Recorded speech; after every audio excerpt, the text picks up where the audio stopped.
Welcome to Faith and Trust in God. I believe tonight is installment number 15. This evening's class is titled Choosing an Occupation, What You Love Doing. So we have been studying Chovat HaLevavos, or duties of the heart, which is in contrast to duties or obligations of the limbs, so the mitzvot that we do. This is a book that's supposed to help us exercise our emotions that we have with God, whether that's loving God, fearing God, believing in God, and particularly the topic of today's class is developing trust in Hashem, learning to trust Hashem that He's got our backs, and most specifically with regards to our livelihoods. This is a book by Rabbi Bachya Ibn Paquda, as many of you know. I think everybody on here was here at least some of the previous classes, if not all of them.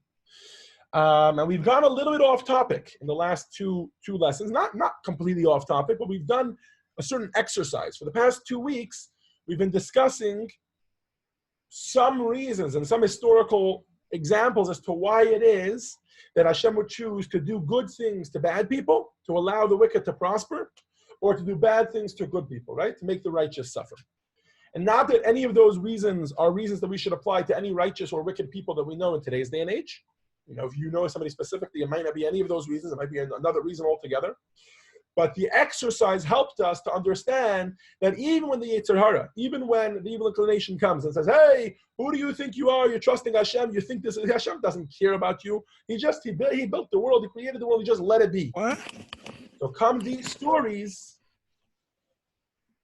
and not come these stories, but comes this to show us, and then the evil inclination can bring you these examples to say, see, look, sometimes wicked people prosper and sometimes righteous people suffer. Mm-hmm. So we want to remind ourselves through this exercise that Hashem always has a plan. We might not always understand it. We most often do not understand it. But there is a plan that Hashem has. And so that kind of helps us as we're going forward. Okay. So now we're back on track. The thing we had been discussing immediately before that was the balance, right? Hashem doesn't want us, this is always the words I use. Hashem doesn't want us just laying on the couch, not pursuing our livelihood. But Hashem also doesn't want us to convince ourselves that if we work harder and if we work smarter, then we'll be able to make more money. It doesn't work that way. Everything comes from Hashem. So if that's the case, how do you choose an occupation? Arnold, you want to get us started? Okay. Having demonstrated the need for man to strive for the means of livelihood, we will now explain that not every man is obligated to explore every one of these means, for there are many ways of earning a living. Some of them are easy, requiring little effort, such as shopkeeping, light handcrafts, light sewing, stitching, writing, wholesale supply, and contracting sharecroppers. Boom, this just got really practical really quickly, huh? He's got like real examples. Go ahead. Laborers and caretakers in agricultural work.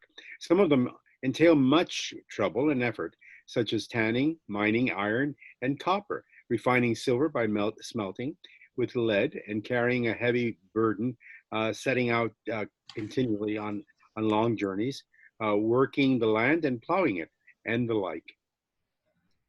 So thank you, Arnold. So there are many different jobs. This is needless to say, and he obviously expounds on it just to kind of get us into that mode, to kind of flesh out all the different types of jobs there are. So if I am saying it's all up to Hashem anyways, me working is just me making a keli. It's just all about my vessel, right? So then, does it really make a difference which job I take? Let me take any. How do I choose a job? How should I ever go about taking a job, right? Now, certainly, none of us really have all of these options. Like, just because all those options are out there in the world doesn't mean we have them. We might not live in the right climate to do them. They might not be located in our city, et cetera, right? But now he gives you some advice. Lisa, Lois, you want to read for us a little bit? Okay. A person who is strong in body but weak intellectually is suited for an occupation that demands physical exertion within the limits of what he can bear. One who is weak in body but strong intellectually should not choose a physically demanding occupation, but should incline toward that which is easy on his body, which he will be able to sustain. So for starters, he says physically. 1 second, Lois. I'm just going to interrupt you for 1 second. So for starters, he says let's talk about your physical abilities. You should choose something that's within your physical capabilities. And if you're a weak person, you're strong intellectually, don't take a job that, right? Play in English, we say play to your strengths. All right. Keep reading, Lois. Every person has a preference for a particular occupation of business over any other, as Hashem has implanted within his nature love and affection for it. The same is the case with other living creatures. He has implanted within the cat the instinct to catch mice, within the hawk the instinct to hunt the birds that are fit for it, within the deer the instinct to hunt snakes. There are some birds that catch only fish. Thus, within the nature of each animal species, there is implanted a liking and desire for a certain kind of plant or animal, which is ordained as its natural source of sustenance. The configuration of its body and limbs is suited for that thing, as, for example, the long bills and legs of the bird that catches fish, the strong teeth and claws of the lion, the horns of the ox and ram. On the other hand, animals whose sustenance comes from plant life are not provided with the tools of the hunt and prey. Say more? With the tools of the hunt and prey. Oh, I didn't see the word, and pray. Okay, okay. Thank you, Lois. I thought you were telling me to pray. So says Rabbi Bachya, let's take a hint, let's take a clue from nature, all right? Has this ever occurred to anybody? I think of this all the time. Imagine if you have an animal that's herbivore by nature, right? It only eats plants, doesn't eat flesh, doesn't eat other animals, doesn't eat human beings, nothing, right? Imagine, have you ever heard of any of these herbivores just deciding one day, I'm done with this whole grass and hay thing. I'm done with eating leaves. Ever hear of a rabbit that decides one day I'm going to start eating mice or whatever it is? Well, on this article here, it says that deer eat or hunt snakes. Yeah, that's weird. I don't know exactly. I don't know all this. I don't know the whole food chain. Deer are usually herbivore, right? Yeah. I think so. I don't know. That's a good question. Maybe deer eat snakes. We can Google it afterwards. But here's the general question. Have you ever heard of an animal that's an herbivore that all of a sudden decides one day, I'm in the mood of a good steak? So what if I usually am supposed to eat, okay, human beings eat both. So this is not really funny for human beings. Or the opposite, right? Or by the way, think even about some of the more nuanced details, right? There's a whole process. The bees are supposed to take the pollen from the flowers, and they leave the nectar and the whole thing, right? Imagine if a bee decides one day, I'm out of this whole business, right? I don't want to eat flowers and nectar and all this business. I want, I don't know, I'm going to survive off drinking orange juice from a picnic in the nearby whatever beach or whatever picnic area, right? Park. For some reason, it doesn't happen. For some reason, every animal plays to its strengths, and it's just embedded within their nature. It's only human beings that are told, oh, you know what? I'm going to grant you this other little thing called freedom of choice. And you get to choose what you're going to do. And for some reason, some of us choose to work at something that we're not good at. It's clearly not what we were put in this world to do. It's clearly not playing to our strengths and playing to who we are naturally. In other words, whether it's that we're strong physically, but we're not using those physical strengths, or we're strong intellectually, we're not using those intellectual strengths, or whatever it is, right? Everybody knows that. You go through a college process and you try to find your strengths. What am I good at? What do I feel like I enjoy, etc., right? Okay. So so we should understand that we also have natural tendencies, and that is going to be, so in addition to physical tendencies, we also have intellectual and emotional tendencies, and we should start with that. Okay, we're not done yet. We're going to talk about this. Don't worry. Baron, you want to keep reading for us? We're on the next page here. Go for it.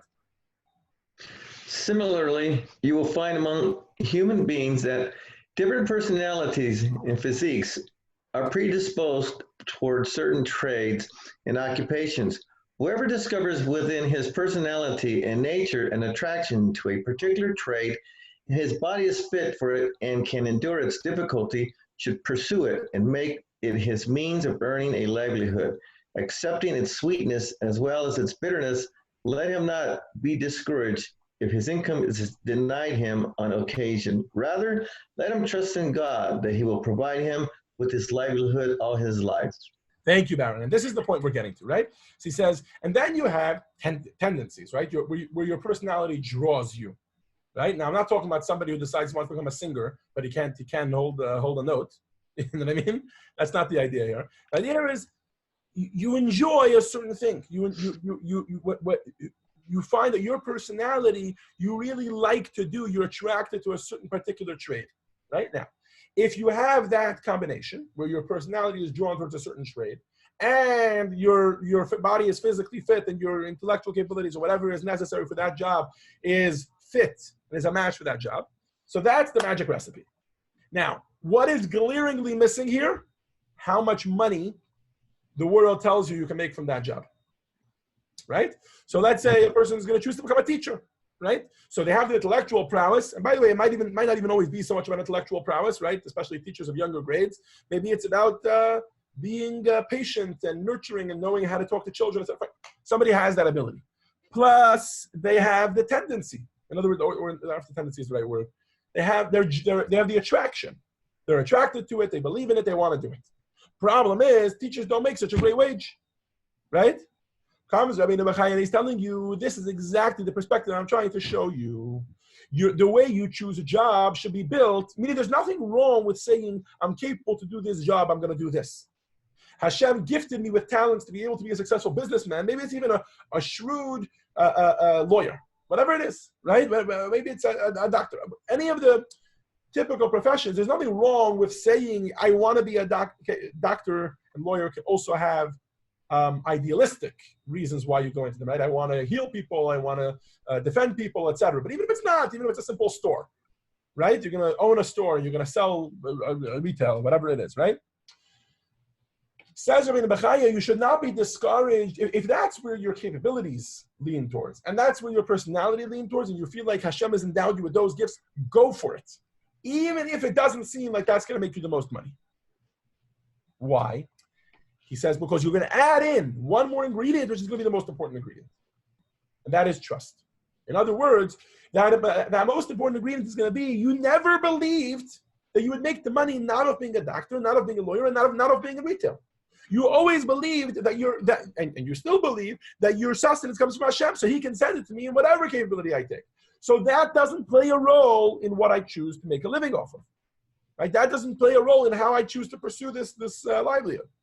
The only thing that does play a role is, let me see the deck of cards that I was dealt. Right? Because as much as we like to say all men are created equal, we are not created equal, right? Everybody has abilities and talents and capabilities, etc. Right? Certainly there are elements in which we were created equal. We gave a whole class on equality for those that are interested. During the JLI course, Judaism Gifts of the World, we spoke about the gift of equality, that every single human being is created in the image of Hashem. Don't get me wrong, I'm not bashing equality here, but the fact is, at the very basic level, some of us are born as men, some of us are born as women, right? But then even beyond that, some of us are born with certain intellectual capabilities, others with others. We have tendencies, personality traits, talents, things that are born and innate to us. Now, I will go one step further and say it's not even just about the natural things. Even the nurture is part of that. You come to choosing a job, right? Whether that's the first job you're choosing, or whether that's a job that after a certain upheaval in your life, you have to choose a new job. What is your approach? What is your approach, right? You say to yourself, this is who I am. These are the natural and nurtured, right? In other words, natural and learned abilities that I have. And those learned abilities can happen from a series and sequence of events that happen throughout your life. For whatever reason, you were thrown into this, and you were thrown into that, etc. As much as we like to say we have control of our lives and we have freedom of choice, there's obviously a lot of divine providence in order. Hashem is kind of playing the cards as we go along. Your job is actually quite simple. Here you are with a choice of how you should make your livelihood. How much money you're going to make of that job is not the question here. The question is, how can I utilize the capabilities which Hashem gave me to the greatest extent and make a good impact on the world? That's how you choose a job. I know, right? Nobody would tell this to you in college. They start off telling that to you, but then at the end they say, and where you make the most money. The the mental block, which we're trying to unlearn here, is let's get rid of that notion where you're going to make the most money. Hashem is going to make you the most money that you can make regardless of where you end up. The question is just, so how do you choose a job? How do I play to my strengths? How do I use my abilities to make the best impact on the world that I can? Everybody with me here? Yep. And that's good. Before we start going deeper into the commentary here, that's going to lead us obviously to next week's lesson, which is going to be about proper intent, right? How do we keep that right perspective as we go along, right? Okay. But for now, let's dive a little bit into the commentary. There were 2 points here that I wanted to read. Let's start with this one. Baron, you want to read for us? Weak intellectually, strong intellectually, right? So this might have touched some people's buttons. What do you mean? Oh, you're saying certain people are dumber or smarter by birth? Weaker intellectually or strong intellectually? What's going on over here? Baron, let's get into it. All right. Weak intellectually, strong intellectually. God guides everyone towards their job, the job that suits their personality and divine mission. Some need jobs that are easy to perform because that will give them the best opportunity to serve God, and therefore God directs them in that direction. For example, the forefathers were farmers for being in a secluded area without hard labor. Afford them the opportunity to meditate on the presence of God. Joseph, however, was able to be viceroy in Egypt because that set of circumstances was not going to distract him from serving God. To the contrary, that was his divine mission, to channel divine potential in Egypt's wealth, which was later used for the Mishkan. If you are afforded an opportunity, then that might be your method of earning a livelihood. If you are not afforded an opportunity, then that is God's way of steering you away from a particular line of work. So, thank you, Baron. Says the Rebbe, here's the deal. Look, it's a strong words. Weak intellectually, strong intellectually. He says, but here's the deal. We have to recognize that just because somebody is weaker intellectually, and therefore they're going to be choosing a job that maybe doesn't look as glorious. They're not a teacher. They're not a doctor. They're not a lawyer. They're just a simple hustler, whatever it is. We have to recognize that there's, not to beat up on the hustlers, you know what I mean? Like whatever, but like the guy, I don't know, maybe he schleps boxes for a living. And there's no way you could tell yourself, oh, by me schlepping boxes, I am I'm changing the ethical and moral compass of the world, right? There's no way you could do that. Says the Rebbe, the perspective that Rabbi Bachya is encouraging us here to have, I think that's the proper way to say it, right? Is as follows. He says, look, not just because you're not fitting into this box of what is considered morally or ethically or whatever it is, making a difference in the world, not necessarily are you not part of making a difference in the world. And to this end, the Rebbe brings the example of our forefathers and Yosef. And I'm going to share a story in just a moment. Yosef, as we know, had a very different path than the 3 forefathers that came before him, right? Abraham, Yitzchak, Yaakov, every single one of them were shepherds. Imagine if one of those shepherds would have said, the heck with this. Shepherding sheep is not for me. I'm going to become a camel tour guide. I don't know. What were the other professions in Mesopotamia? I don't know. Whatever they were, right? I'm going to become well, I guess none of them would have become idle retailers or wholesalers, and that was a very big industry then. But whatever it was, imagine one of them would have said, I'm going to go into another profession. And they would have done this despite the fact that their tendencies and their personalities lean the other way. They would have said, you know why? Because I feel that I can make a much bigger difference that way. A shepherd is a simple person. He's just shepherding sheep, right? They might have missed their entire mission in this world, which was to meditate and to bring about Judaism, to set up Judaism for us, right? They were very spiritual people, our forefathers, as we know. And they really set the tone for Judaism as a whole. Now is not the time to start getting into all the different things that they did. I guess to give one example, let's just talk about our prayers. Shacharit, Mincha, and Ma'ariv, the morning service, the afternoon service, and the evening service were composed and founded by Avraham, Yitzchak, and Yaakov. That's a tremendous part of Judaism, right? And what do you think? You think if he would have been a camel hustler, he would have been able to compose that prayer? Never. It never would have happened.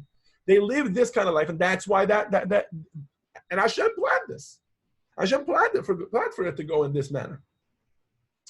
Where are we going with this? So translate that into today's day and age, right?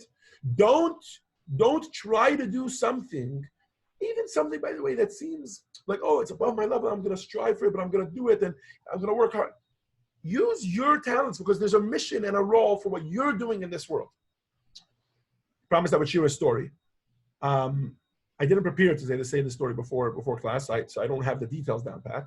But the general idea goes as follows: that it was in the times of, I don't remember when, in the past 300 years. I don't remember exactly when. And there was a wealthy businessman who came into a small village, Jewish man, and he had a Jewish wagon driver. They both came into town, and it was a Friday, so they came in on Friday morning. And of course, after doing whatever it was they needed to do that day, each according to their profession, they started to get ready for Shabbos. They finished getting ready for Shabbos, and it happens to be the wagon driver got ready a little bit earlier. So he starts walking to shul first. And he gets to shul, and he sits down. And I think it's the Baal Shem Tov that tells us this story, now that I'm remembering. So that would put it at about 250 to 300 years ago.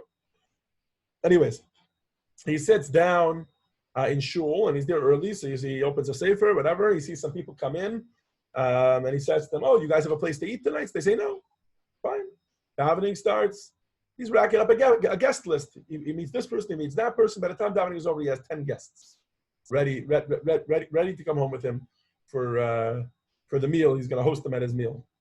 Meanwhile, his wealthy boss, or the wealthy businessman who had hired him as his wagon driver, had also gotten ready before Shabbos, and in his finest, beautiful silk or whatever, clothing. He's on his way to shul, and on the way to shul, he happens to have taken a side road, and he catches somebody. It's 10 minutes to Shabbos, and his wagon is stuck in the mud. What's he going to do? A Jew has his wagon stuck in the mud, so he bends down, he starts to help him. Turns out it was a very dirty job. By the time they were done the job, the wagon was still stuck in the mud. The guy didn't know what he was doing. He couldn't help him get out of the mud. The wagon stayed there the entire Shabbos. That wagon driver that fellow Jew unhitched his horse and brought him to his barn. He figured his wagon will collect after Shabbos. Meanwhile, he's an hour late to shul. So the wealthy businessman shows up to shul, and he's all dirty. And he comes to shul, they're already halfway through davening. He finishes davening. He's hoping there'll be some people to get home as guests. He can't get anybody. He comes home, and as you can imagine, the wagon driver has 10 guests sitting at his Shabbos table, and the wealthy businessman is sitting in his house, and he has nobody at his table, and he's all dirty, right? Says the Baal Shem Tov. This is why I remember the story was from the Baal Shem Tov. Says the Baal Shem Tov. A little while later, they both passed away. They came up to heaven, and the shamas, the souls, came before the heavenly court. They said, "Okay, what did you do?" And they come to this one story. They say, "I don't understand what happened here. You guys switched roles. He's supposed to be hosting the guests, and you're supposed to be helping others get their wagon out. This way, he hosted the guests, and he didn't have food to feed them. He's like splitting his food into 20 different portions in order to feed all these guests. Meanwhile, you're busy schlepping a wagon out of the mud. You didn't get the wagon out of the mud. So while you were both pursuing noble causes, you mixed up. They were in the shamas hatayas. They were like, identity crisis, right? An identity crisis of the shamas. So what did they say? They said, you guys both need to go down. You're going to go down into the world, and you're going to spend one Friday there, and you're just going to get it right. You understand? You just got to get them right. The whole purpose of those souls coming down into the world the second time was just in order to get that part, which they had messed up the first time the wrong way. Now, why do I share this story? Not to say that, if you're a schlepper, that's what you have to be, and there's classes in Judaism, and you got to do this, and you got to do that, and don't mix in. No. Sometimes we convince ourselves we want to do something which actually doesn't fit with where we are, and oftentimes we know it. Let's be honest. Let's be quite honest. Oftentimes we know it. We know we're doing something that's like, I'm not saying we shouldn't do things that we're uncomfortable with, but oftentimes we're doing things that are clearly outside of the pale of our talents. And sometimes we're neglecting using our talents. It's like, it's old, it's boring, I don't want to do it anymore. I want to try what that guy is doing. And we're so busy looking at the other person, how they're being successful, or the good that they're doing in this world, we forget that there's good in our role in this world. And as a rabbi, one of the questions we get most often is reincarnation, right? Is that a Jewish concept? And the answer is yes. I don't know where the word reincarnation comes from. It's probably a Christian word. There's probably all sorts of Christian associations with it. So let me just clarify it in a Jewish way. It doesn't mean that your soul might have been somebody else's soul. No. In general, we all have fractions of a soul anyways. In other words, the soul that we have inside of us is kind of, only a part of it is here. There's other parts that are still up in heaven that might have come down at other times. And all together, all of these different lifetimes are all fulfilling the mission of that soul. And oftentimes what's going on is our goal here in this world is to do something which in a prior iteration of this life was supposed to be done and wasn't done, and therefore the neshama is coming back down to do that part. Why do I tell this story? Not that you should always be second guessing yourself, and you should always be, thinking about what was I a cat before? Was I another human being? Was I a male or a female? Right? It doesn't really affect us in that many ways. But the perspective that it gives us, that something we should recognize that in this moment, this thing that I'm doing, which might seem so boring and so meaningless to me, but I know that it's making its little good in the world in whatever way it is, that might be specifically the mission for which I came down into the world. It's in relation to this topic that the Baal Shem Tov would often share that a neshama sometimes comes down into this world for 70, 80 years, whatever it is. Right? That was like the typical lifespan in that time. I know now it's a little higher. And the neshama sometimes comes down into this world for 70, 80 years. Why? Just to do one favor for another Jew. Doesn't make a difference who, whatever it is, for that one. So never underestimate the power of what's going on in this moment and in this situation, in this scenario that you're being given. And you can blow that all the way because you say to yourself, I'm not interested in it. It doesn't make enough money for me. Or whatever the scenario is, right? All right, Baron, you want to finish it off? In this commentary, they have one more point, which is from the Alter Rebbe. Go ahead. You're muted. Baron. Sorry, it happens to the rest of us. There you go. There you go. The Alter Rebbe. The Alter Rebbe, Rabbi Shneur Zalman, soon after he took on the mantle of leadership, taught man's steps are set forth by God. When a Jew comes to a certain place, it is for a unique mission to perform a mitzvah. It can be a mitzvah that is between man and God, or it can be a mitzvah which will benefit another person. Occasionally, God will make people go in different paths at different times because he needs to serve God in various ways. Thank you. This is directly from the Kesher Shem Tov, so he's quoted directly from the Baal Shem Tov sometimes. Anyways, another story, by the way, that the Baal Shem Tov shared with us is that there was once a man who was trying to travel to a certain city. He got lost. He went off to the side. I'm sharing these stories really off the top of my head, but I think they paint the general picture. Anyways, he went through a certain way, and he was so thirsty, and he found a stream, and he made a bracha, and he drank some water, and then he got to where he needed to get to, but he got there 2 days later than he would have wanted to. And Baal Shem Tov later explained that this stream had been waiting since the 6 days of creation, when Hashem created it, for somebody to come by and make a bracha on it. Why? Because that's what needed to happen. Perhaps that was the mission of that Jew in this world, and maybe shortly afterwards he passed away. And there's like a stream of stories like this, and I know that these stories are always told about mystics and Kabbalists and famous Rebbes and Baal Shem Tovs and things like that, right? They knew, as they were walking around, they saw, and they were able to share with their followers or with their Hasidim or with their students what was going on behind the scenes. And I know that we don't know that. But just because we don't know it for a fact doesn't mean it's not happening. Just because we don't know exactly why we're supposed to be sitting in our houses on Zoom and not walking on the street and traveling on the street in order to get to a certain place, doesn't mean that cosmic plan is not in play. It is. So therefore, we should never belittle any moment that we have. And this, in turn, leads to the point of today's class, which is love what you do. Find a job that's doing a good thing in the world, and that at the same time, and most importantly, is playing to your strengths. Because there's many things that do good things in the world. That's playing to your strengths, to your personalities, that you are attracted to. Because then you'll be able to do it, and you'll be able to do what you need to do in this world. We'll stop here. Thank you all for joining us for Faith and Trust in God.